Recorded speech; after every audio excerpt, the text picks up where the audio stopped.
नमस्कार बच्चों। बच्चों, जब हमारी बहुत सी चीज़ें पुरानी हो जाती हैं, किसी काम की नहीं रहती, तो हम उन्हें फेंक देते हैं। क्या हम दादा दादी, बड़े बूढ़ों, माता पिता के साथ भी ऐसा ही करते हैं?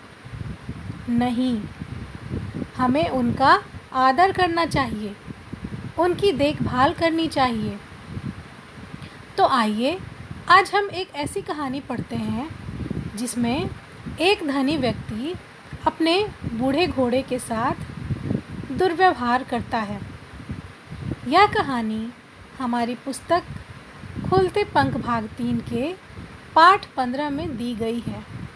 इस कहानी का शीर्षक है बूढ़ा घोड़ा। इटली देश में एंटीनेटो नाम का एक धनी व्यक्ति रहता था।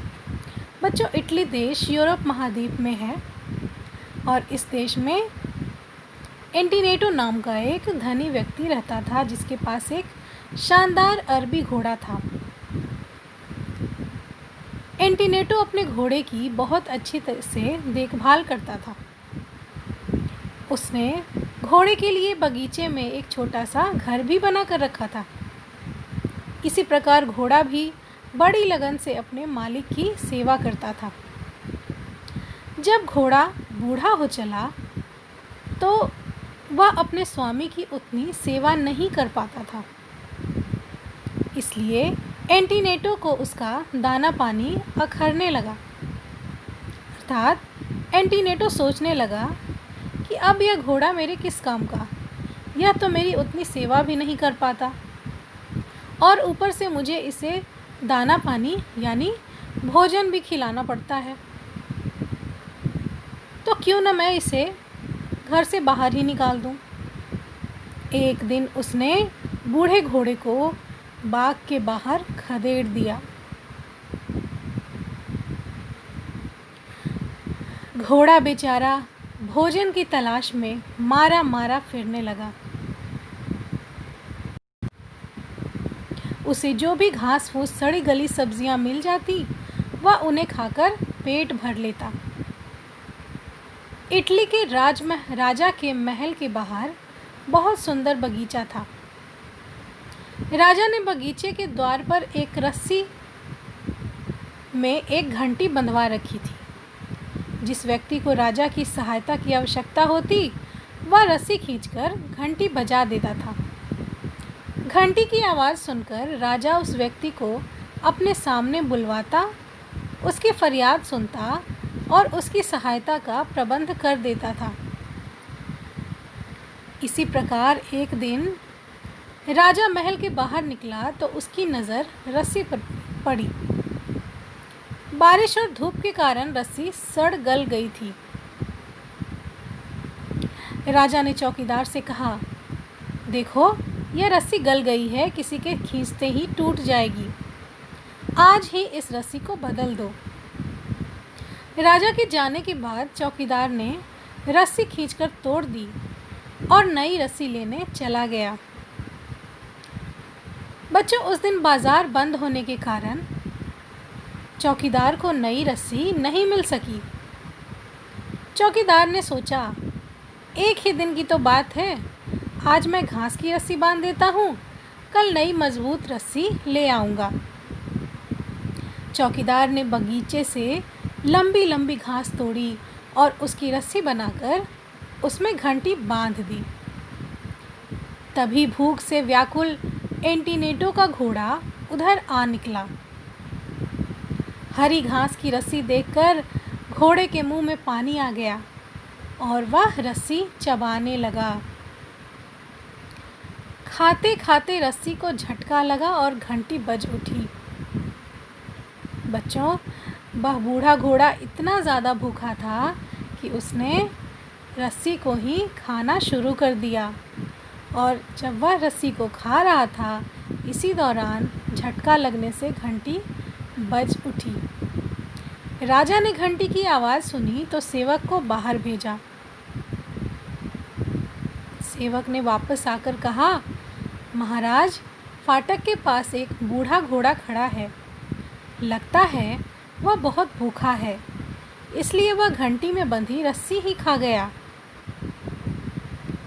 यह बात सुनकर राजा ने तुरंत सेवक को आज्ञा दी और कहा कि घोड़े को बगीचे में ले आओ और उसे दाना पानी दो। उसने घंटी बजाकर हमारी सहायता मांगी है। यह भी पता करो कि यह घोड़ा किसका है और ऐसे क्यों भटक रहा है। थोड़ी देर बाद सेवक ने आकर सूचना दी, महाराज, यह घोड़ा रईस एंटीनेटो का है। उसने इसे घर से निकाल दिया है। सेवक ने सारी बातें पता कर ली थी और महाराज को जाकर घोड़े के बारे में सूचना दे दी कि यह घोड़ा किसका है और उसने इसे घर से बाहर निकाल दिया है। राजा ने एंटीनेटो को बुलवा भेजा।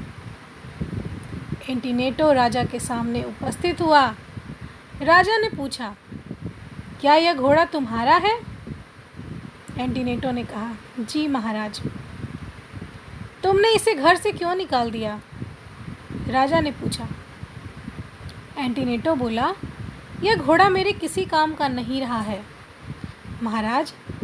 यह बूढ़ा हो गया है, मैं इसे रखकर क्या करूँगा?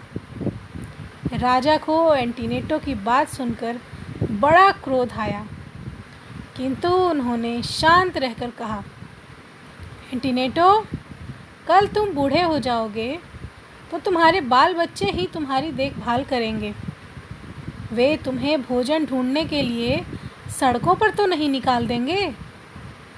इस घोड़े ने तुम्हारी इतनी सेवा की और तुमने इसे घर से निकाल दिया।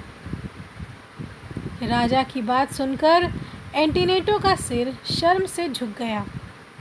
उसने राजा से माफ़ी मांगी। वह घोड़े को लेकर घर आया और उसकी भले प्रकार से देखभाल करने लगा। बच्चों, इस कहानी से हमें यह सीख मिलती है कि हमें किसी भी सजीव या जीव के साथ ऐसा व्यवहार नहीं करना चाहिए कि जब हमें उसकी आवश्यकता हो तब हम उसकी देखभाल करें और जब उसे हमारी आवश्यकता हो तब हम उसे स्वयं से दूर कर दें या उसके काम ना आए। बच्चों, इंसानियत का सबसे बड़ा धर्म है भलाई करना। फिर चाहे वह मनुष्य हो या हमारे घर में रहने वाले पलने वाले पशु पक्षी।